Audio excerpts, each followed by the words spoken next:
या फरीदाबाद ही एक हरिद्वार दर्शन बन चुका है? बहन जी, मैं वैसे हर साल हरिद्वार जाता हूँ, पर जब मुझे पता लगा कि फरीदाबाद में ही ब्रह्मा कुमारियों ने हरिद्वार का मेला लगाया है तो मुझे सुनकर ही बहुत खुशी हुई। मैंने सोचा शायद थोड़ा बहुत होगा मेला, लेकिन जब मैं इस प्रांगण में पधारा और देखा कि पूरा मेला ही हरिद्वार लग रहा है, और जब इस हर की पौड़ी पर आए और शंकर की जटाओं से गंगा को अवतरित देखा और हर की पौड़ी देखा, तो ऐसे लगा कि मेरे हरिद्वार के सच्चे सच्चे दर्शन ही हो गए। बहुत खूब, बहुत अच्छा, क्योंकि वास्तव में ये हरिद्वार दर्शन ही है।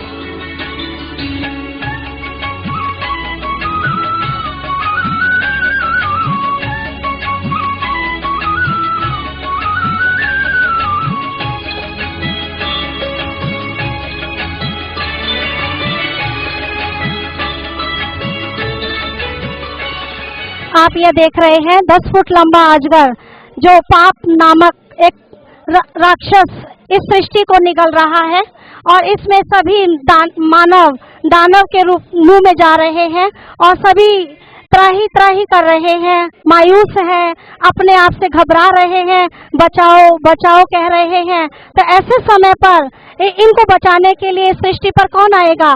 तो इस सृष्टि पर आने के लिए प्रजापिता ब्रह्मा के माध्यम से परमपिता परमात्मा इस पाप साम्राज्य को खत्म करने के लिए, नई सतयुगीय दुनिया लाने के लिए, जहां सर्वगुण संपन्न 16 कला संपूर्ण एक ऐसी हस्ती को लाना चाहते हैं जो देव रूप में मानव इस सृष्टि पर चरित्रवान होगा, श्रेष्ठवान होगा, मूल्यवान होगा। तो ऐसे समय पर परमात्मा ही ये कार्य कर सकते हैं, जब चारों तरफ पापाचार, भ्रष्टाचार और चारों तरफ कुरीतियों का बोलबाला हो, तो सभी इसमें साबुत ही, जीवित ही उसके मुख में चले जा रहे हैं। तो प्यारे भाइयों बहनों, इस मेले का मुख्य आकर्षण इस समय ये बना हुआ है, और इस मेले में ये 10 फुट लंबा अजगर जो सबको निगलने के लिए तैयार बैठा है, तो परमात्मा आकर के हमें इस पाप की दुनिया से मुक्त करना चाहते हैं। यहाँ आप देख रहे हैं कि रजिस्ट्रेशन काउंटर बनाया गया है। यहाँ पर राजयोग शिविर का दोनों टाइम आयोजन किया जा रहा है। सुबह अलविदा तनाव नाम से राजयोग शिविर किया जा रहा है, और प्रतिदिन आप यहाँ देख रहे हैं कि 5:30 बजे शाम को एक विंग का प्रोग्राम रखा गया है, और रोज नए नए विंग्स के द्वारा लोगों को अवगत कराया जा रहा है कि परमात्मा इस सृष्टि पर आ चुका है। परमपिता परमात्मा, सुप्रीम सोल, सर्व आत्माओं का पिता इस सृष्टि पर आ चुका है। ये केवल हम नहीं कह रहे हैं, लेकिन हम यहाँ देख रहे हैं कि सभी का इशारा उस परमपिता परमात्मा की तरफ है। चाहे हम क्राइस्ट को देखें तो क्राइस्ट ने भी अपनी उंगली ऊपर की साइड ही की हुई है, कि वो भी इशारा दे रहा है कि परमात्मा एक है और वो लाइट है, इसलिए कहा God is light, God is one, की परमात्मा एक है। रामेश्वर को भी अगर हम देखें कि राम का भी जो ईश्वर है वो परमात्मा शिव ही है। कृष्ण को भी अगर हम देखते हैं तो गोपेश्वर जो श्री कृष्ण का भी ईश्वर है, और गुरु नानक जी ने भी उसकी तरफ ही इशारा किया है, एक ओंकार निराकार सतनाम कर्ता पुरुष, की परमात्मा एक है, निराकार है, और उसी का नाम सत्य है। यानी कि सत्य है तो जिसका नाम सत्य है वो है सत्यम शिवम सुंदरम। तो स्वयं परमात्मा इस सृष्टि पर आकर के अपना परिचय स्वयं हम बच्चों को दे रहा है कि आपस में हम भाई भाई हैं।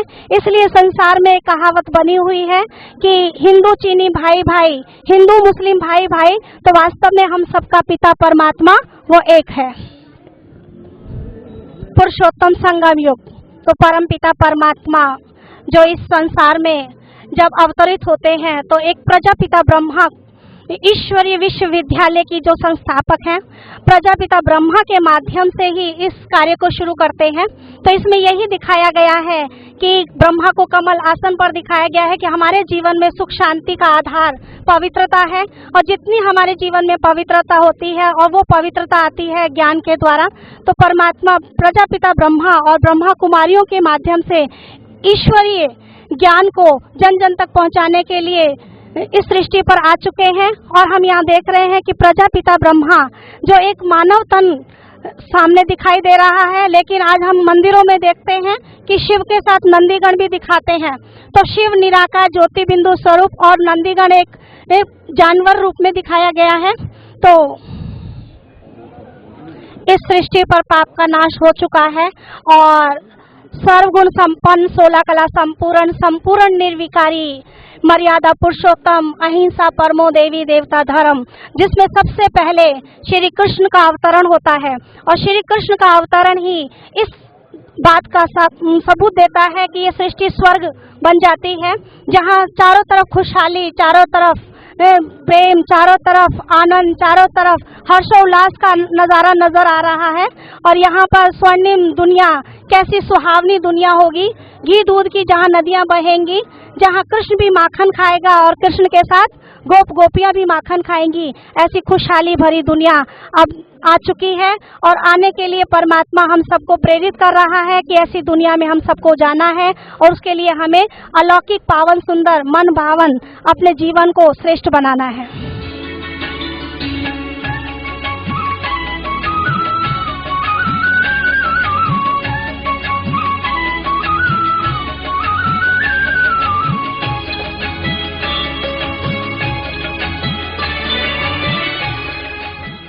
स्वर्णिम संसार, संसार स्वर्णिम संसार कहलाए। और हम देख करके आए हैं पीछे भी झांकी में कि कृष्ण का जन्म हो चुका है, तो कृष्ण राजमहल में मौज मस्ती से खूब खुशियां मना रहा है। और खेल पाल के लिए ये वन दिखाया गया है कि जहाँ श्री कृष्ण और गोपियों के साथ रास मंडल दिखाई गई है। तो इस रास मंडल में वो श्री कृष्ण और राधे दोनों ही बड़े ही खुश और बड़े ही सबको खुश करने का मनोहर दृश्य हमारे सामने है कि श्री कृष्ण और राधे और उसके साथ गोपियां। तो कितना सुंदर ये नज़ारा हमारे सामने नजर आ रहा है कि जहाँ शेर गाय भी एक घाट पर पानी पीते हैं, ऐसी दुनिया, ऐसा स्वर्णिम संसार इस विश्व में आने वाला है। और ये परमात्म प्लानिंग है, ये कोई एक दृश्य नहीं है, कोई एक हमारी कल्पना नहीं है। वास्तव में ऐसी दुनिया इस संसार में आने वाली है और सभी बालक कृष्ण कहलाएंगे, सभी बालिकाएं राधा कहलाएंगी और सभी मानव सर्वगुण संपन्न, 16 कला संपूर्ण, संपूर्ण निर्विकारी होंगे। ऐसी दुनिया जहां शेर गाय भी एक घाट पे पानी पीएंगे, भाईचारे की यादगार दिलाएंगे। तो यहाँ पर इतना सुंदर नज़ारा हमारे सामने है। और इस मेले में सबसे मुख्य जो हमारी झांकी है वो कृष्ण रासलीला जो इसमें दिखाई गई है कि कृष्ण ही सबका मन भावन, सबका प्रिंस, सबकी झोली में खुशहाली बांटने वाला, सबका प्रिय एक कृष्ण ही है। हर माता उसको प्यार करती है, हर बालक उसको प्यार करता है। ऐसी स्वर्णिम दुनिया जहां कृष्ण और राधे रास करेंगे। बहुत सुंदर नजारा हमारे सामने है, स्वर्णिम संसार का राज दरबार। इस राज दरबार में आप सभी देख रहे हैं कि राज दरबार में श्री लक्ष्मी और श्री नारायण है।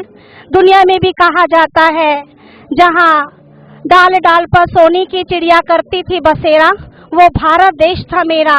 तो वो कोई हमारी तुम्हारी कथनी नहीं थी, वास्तव में ये करनी हमारे सामने है कि श्रेष्ठ कर्मों के द्वारा हम नर से नारायण और नारी से लक्ष्मी बन सकते हैं। और जिसके लिए कहते हैं जहाँ डाल डाल पर सोने की चिड़िया करती थी बसेरा, वो भारत देश था मेरा। तो जहाँ सोने चांदी के महल थे, स्वर्णिम संसार कहलाता था, जहाँ सुख शांति संपन्न राज्य था, एक मत, एक धर्म, एक राज्य, खुशहाली थी। ऐसे राज्य में जाने के लिए हम सब बड़ी ही बेचैनी से इंतजार कर रहे हैं। तो प्यारे भाइयों बहनों, ये संसार कोई दूर नहीं है, कोई कल्पना नहीं, ये संसार हमारे सामने आया कि आया और हम इस संसार में गए कि गए। तो ऐसी प्लानिंग परमात्मा की है कि स्वर्णिम संसार इस भारत को बनाया जाए। प्रजापिता ब्रह्मा कुमारी ईश्वरीय विश्वविद्यालय जो एक विद्यालय ही नहीं, एक राजयोग शिविर अर्थात राजयोग क्या है, उसकी उपलब्धियां क्या हैं, ये हमारा विद्यालय सिखा रहा है। और इस विद्यालय में सबसे जरूरी जो पहेली है कि हु एम आई, कि मैं कौन हूँ और मैं कहाँ से आई हूँ और कहाँ जाना है, इससे कनेक्टेड। क्योंकि राजयोग केवल एक शब्द नहीं है, राजयोग माना ही परमात्मा के साथ कनेक्ट होना है। तो परमात्मा इस समय आकर के हमें सही से हमारी पहचान बता रहा है कि जब हम स्वयं को आत्मा निश्चय करते हैं तो हमारे अंतर जगत की यात्रा सहज हो जाती है। दुनिया की यात्राओं से हट करके एक ये यात्रा है अंतर जगत की यात्रा। मन एक विमान की तरह है, अगर हमारा मन कंट्रोल हो जाए तो सभी उपलब्धियां हमें सहज प्राप्त हो जाती हैं। और राजयोग के माध्यम से ये बहुत ही सहज है। इस विद्यालय में यही खूबी है कि हम अपने पॉजिटिव विचारों के द्वारा, अपने मन के संकल्पों के द्वारा अपने जीवन को परिवर्तन करते हैं। ईश्वरीय विश्वविद्यालय में हु एम आई की पहेली को हमने सॉल्व किया और राजयोग की प्राप्तियों के विषय में इसमें बताया गया है कि राजयोग एक ऐसी शक्ति है कि जिसके द्वारा हम अपने मन के विचारों को कैसे कंट्रोल कर सकते हैं। क्योंकि आज अगर हमारा मन डिस्टर्ब होता है तो हमें नींद नहीं आती है, लेकिन आज ये जो नींद की बीमारी है वो दिनों दिन बढ़ती जा रही है। लेकिन राजयोग के अभ्यास से हमें बहुत सुकून वाली नींद, निश्चिंत वाली नींद आने लगती है और हमारी स्मृति का भी विकास होता है, हमारे मन पर भी नियंत्रण होता है और हमारी जो बिगड़ी हुई परिस्थितियां हैं जिसे हम तनाव के रूप में या जिसे हम स्ट्रेस के रूप में नाम दे देते हैं तो वो भी हमारी खत्म होने लगती है। राजयोग के द्वारा हमें अष्ट शक्तियों की भी प्राप्ति होती है, जिसे हम हीरे के रूप में देख रहे हैं कि परमात्मा हमें एक सच्चा डायमंड बनाने के लिए आ चुका है और उसकी चमक दिनों दिन हमारी बढ़ती जाती है अगर हम इस ईश्वरीय विश्वविद्यालय के द्वारा सिखाए हुए राजयोग को अपने जीवन में स्थान दे देते हैं। समय तो आज सबके पास लिमिट का ही है, लेकिन फिर भी हम आपको अनुरोध करते हैं कि इस ईश्वरीय विश्वविद्यालय में आकर के अपने जीवन को सर्व गुणों से, सर्व शक्तियों से संपन्न करें तो वो राजयोगी एक कुंजी है। ओम शांति। ये मेले का बहुत सुंदर स्थान जो परमपिता परमात्मा की ब्लेसिंग से इस कार्य को करने के लिए परमात्मा ने ही प्रेरणा दी है और परमात्मा ही इस कार्य को करा रहा है। तो परमात्मा को कैसे याद करना और बीच बीच में अपने आप को रिलैक्स करने के लिए ये रिलैक्सेशन रूम बनाया गया है, जिसे हम मेडिटेशन रूम भी कहते हैं और जिसे हम शांति अनुभूति रूम भी कह सकते हैं। तो जहां हम सारे दिन के मेले की सफलता के लिए भी और आए हुए जितने भी हमारे यहाँ भाई बहने मेले को देख रहे हैं उनके लिए शुभ भावना और शुभकामना के लिए भी हम यहाँ बैठ करके उनको ब्लेसिंग्स दे सकते हैं, उनको दुआएं दे सकते हैं, उनकी मंगल में मेले की यात्रा के लिए, उनकी खुशहाली के लिए हम प्रार्थना कर सकते हैं। तो ये प्रार्थना रूम भी हम इसे कह सकते हैं। लेकिन परमपिता परमात्मा स्वयं इस कार्य को करा रहा है तो बड़े ही प्यार से बहन भाई यहाँ बैठकर परमात्मा स्मृति का एक बहुत सुंदर नज़ारा हमें यहाँ नजर आ रहा है और सभी उस परमात्मा प्यार की लगन में मगन होकर के परमात्मा शक्तियों से अपने जीवन को भरपूर कर रहे हैं और सभी अपने आप को चार्ज कर रहे हैं। ये चार्जिंग रूम भी है।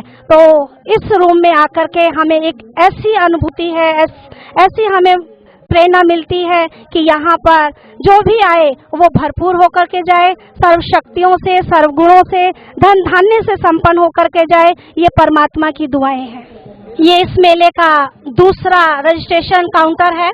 यहाँ पर भी रजिस्ट्रेशन कराए जा रहे हैं और निःशुल्क ही ये रजिस्ट्रेशन कराए जा रहे हैं और यहाँ पर सुबह और शाम का एक प्रोग्राम रखा गया है। इस मेले का दूसरा आकर्षण जो हम देख रहे हैं बहुत भव्य और बहुत विशाल कुंभकर्ण कहते हैं। कुंभकर्ण 6 महीने सोता था, 6 महीने जागता था, कितना भी उसको उठाते थे वो उठता नहीं था। तो कुंभकर्ण जो परमपिता परमात्मा इस समय ऐसे मानव के लिए कहते हैं कि जो अज्ञान नींद में सोए हुए हैं, तो परमात्मा आकर के ऐसे अज्ञान वाले आत्माओं को उठाने के लिए प्रेरणा दे रहे हैं कि कुंभकर्ण 6 महीने जागता था। प्यारे भाइयों बहनों, आज का मानव ही कुंभकर्ण की नींद में, अज्ञान नींद में सोया हुआ है। उसे उठाने के लिए स्वयं परमात्मा ढोल ताशे बजा रहे हैं, सबको मैसेज दे रहे हैं। ये मेला भी इसी आयोजन के लिए किया गया है कि वास्तव में समय बदल रहा है, परिवर्तन संसार का नियम है और हम सबको परिवर्तन